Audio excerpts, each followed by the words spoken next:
So in today's lecture we are going to discuss about the system. So what is a system? So it is a process in which input signals are transformed by the system or cause the system to respond in some way resulting in some another signal as output. इसका मतलब ये है कि suppose xt is our input, it is provided to some processing unit called system and then you will get output yt. Okay, so whatever the processes we are doing with your input is done through the system. ठीक है, suppose अगर मैं input पे sine wave दे रही हूँ और मेरा ये कोई सिस्टम है and I am getting cos wave. Okay, अगर मुझे साइन वेव देने पर आउटपुट में कॉस वेव मिल रही है, इसका मतलब ये सिस्टम जो है वो आपका डिफरेंशिएट कर रहा है, तभी मुझे साइन का कॉस फंक्शन मिल रहा है. तो इसका मतलब the system is a differentiator. Similarly इस तरह से आपका सिस्टम इंटीग्रेटर हो सकता है, या सपोज़ मुझे अगर आउटपुट में साइन की जगह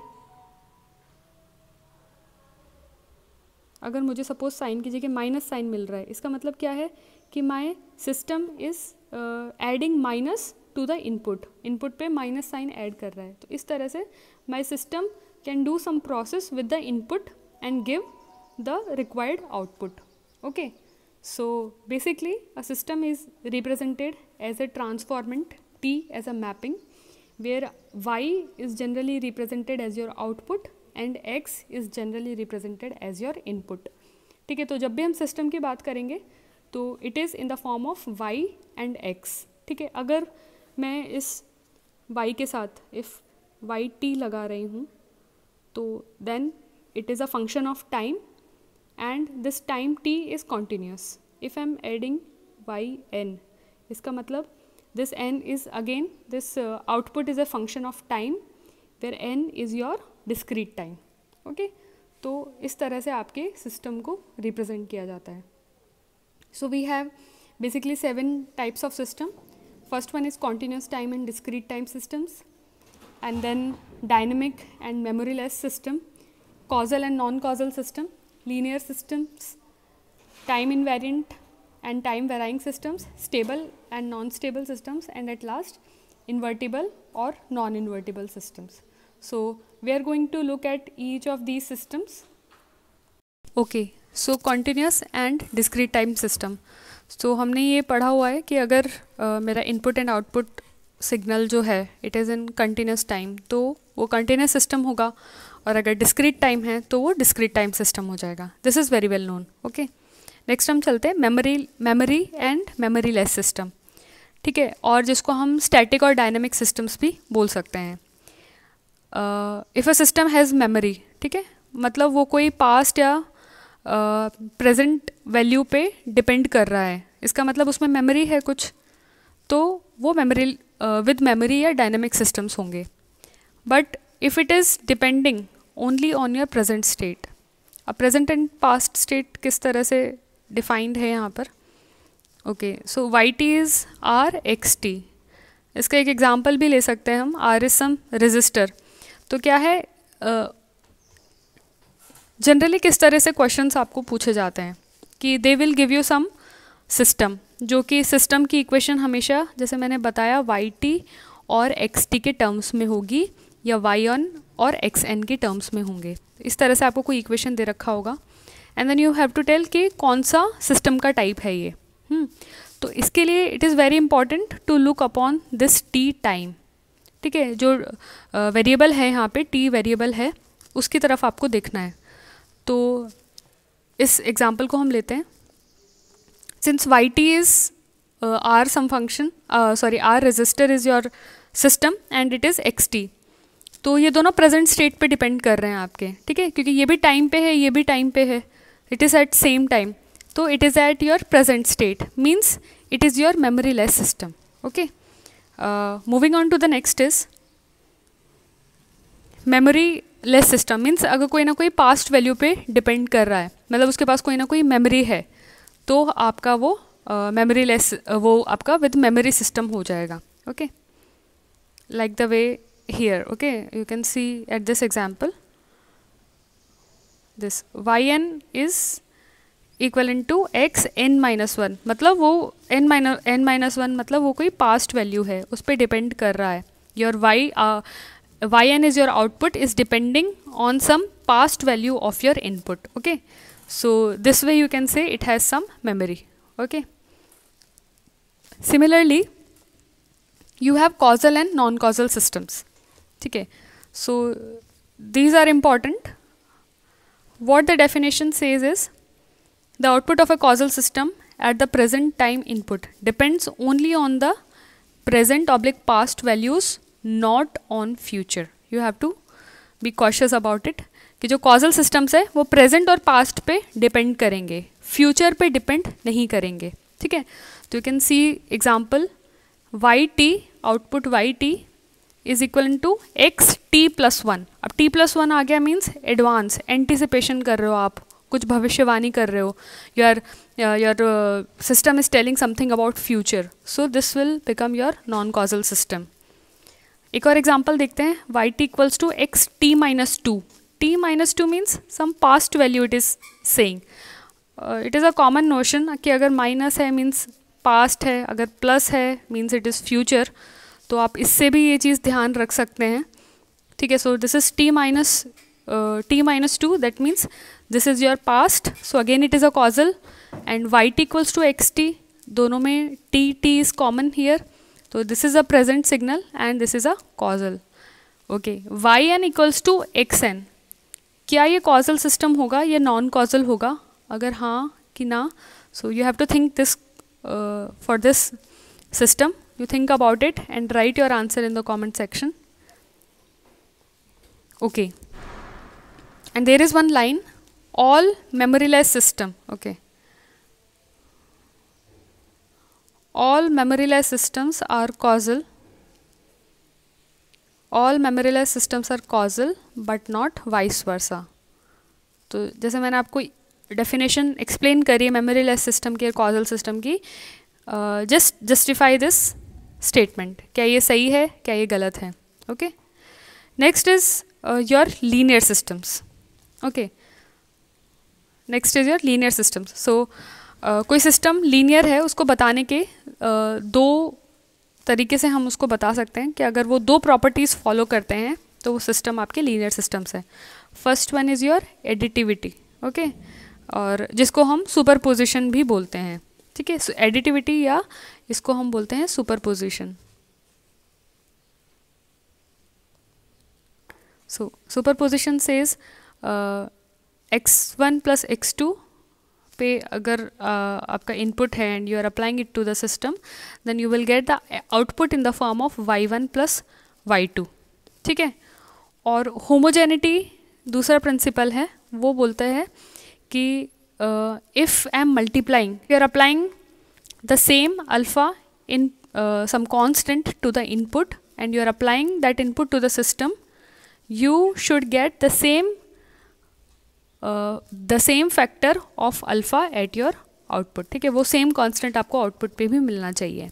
So combinedly what it says कि this is your combined equation. Your system is known as a linear system if it follows your superposition principle and your homogeneity principle. Okay, so this is really very important. तो इनको numericals में कैसे prove करना है we will see in next lectures. Okay, next is time invariant and time varying systems. इसका मतलब ये है कि सपोज इसका मतलब ये है time invariant and time varying systems. If I am applying, अगर मैं x t is my input and y t is my output at some time invariant system. Time invariant means which is not varying with time. Time के साथ वो बदल नहीं रहा है, मतलब मेरा आउटपुट टाइम के साथ नहीं बदल रहा है. तो अगर मैं सपोज t0 का डिले प्रोवाइड करती हूँ इनपुट पे, तो मुझे आउटपुट पे भी सेम डिले अगर मिलता है, इसका मतलब वो टाइम के साथ वेरी नहीं कर रहा है. If I am not getting the same delay at my output means it is varying with time, वो टाइम के साथ बदल रहा है and it is your time varying system. ठीक है, तो this is very important this definition. Okay, इससे बहुत रिलेटेड क्वेश्चंस आते हैं।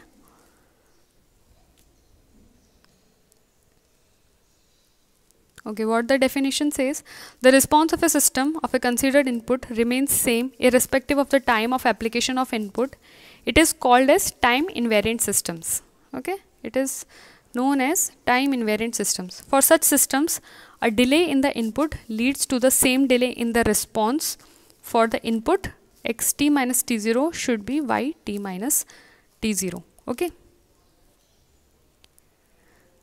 so this is basic difference between your causal and non-causal system. ठीक है, next is your we'll talk about the stability. Stability, as you know कि if you are giving some input you should get a stable output. Stability, तो अगर मैं definition की बात करूँ तो a system is stable if it follows your principle of Bibo stability. Bibo is bounded input and bounded output. This is bounded input and bounded output. Okay, तो अब इसका एक्चुअल में मीनिंग क्या है वो हम देखते हैं. And this bounded output means we have a finite value of input and we should get a finite value of your output. ठीक है, एक डेफिनेट वैल्यू होनी चाहिए, एक फाइनाइट वैल्यू होनी चाहिए. सो लेट्स सी कि बाउंडेड एंड अनबाउंडेड का मतलब क्या है. Bounded means you can see this, इस तरह से हमने this is a constant one जो कि माइनस इन्फिनिटी से प्लस इन्फिनिटी तक, माइनस इन्फिनिटी से प्लस इन्फिनिटी तक पूरे टाइम इसका वैल्यू वन ही है. Okay, this is x t. So इसका value is bounded, minus infinity से प्लस इन्फिनिटी तक वी नो इसका value is one only. But otherwise this is a bounded signal. Another is unbounded is जैसे आप exponential signals की बात कर सकते हैं.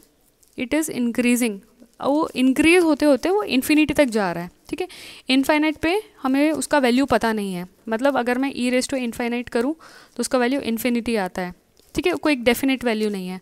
बट अगर मैं एक्स टी फंक्शन का इनफाइनाइट पे वैल्यू देखूँ तो भी वो वन ही होगा. तो you can see the difference between bounded and unbounded. Okay, so there are few other examples of your bounded and unbounded signals.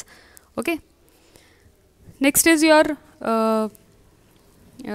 this you can see this yt example equals to sin t xt. it is a bounded signal क्योंकि आप sine wave देख सकते हैं कोई भी एक +1 और -1 के बीच में ही वो ऑसिलेट करती रहती है. तो वी नो कि भाई इनफाइनाइट पे जाके तो +1 वैल्यू हो गया तो -1 वैल्यू हो गया. Okay, it can not be infinite. So this is a stable signal. Okay, so in this way you can check the stability of a system. So one example is here के if you have some pendulum. Okay, and if you throw it like this, if you throw it like this, तो वो ऐसे oscillate करेगा and after some time वो अपनी वापस main position पे आ जाएगा. बट अदरवाइज अगर आपने पेंडुलम को अपोजिट में करके अगर उसको रोटेट किया है तो करके it will not again come to its initial position. ठीक है, अपसाइड डाउन करके अगर आपने उसको रोटेट किया तो वो कभी भी अपनी सेम पोजीशन पे वापस रिटर्न नहीं कर पाएगा. So this is a sort of unstable system. So this is small input change won't do much change in output. इसका मतलब ये है कि अगर इनपुट पे हल्का सा चेंज हुआ है तो उससे आउटपुट में एकदम ड्रास्टिक चेंज नहीं हो जाएगा.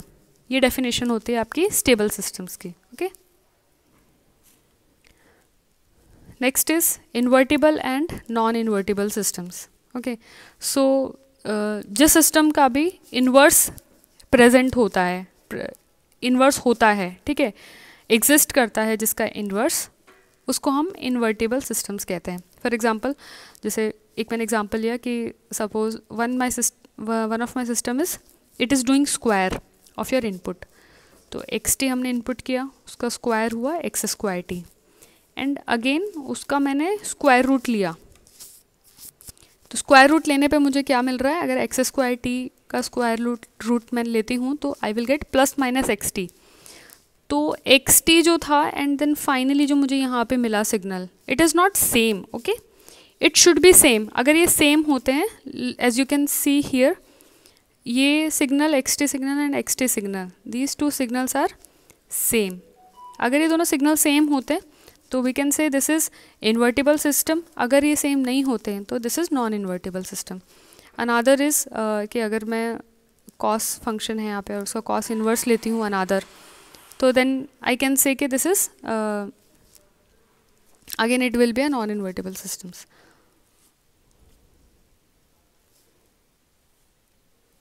ओके, सो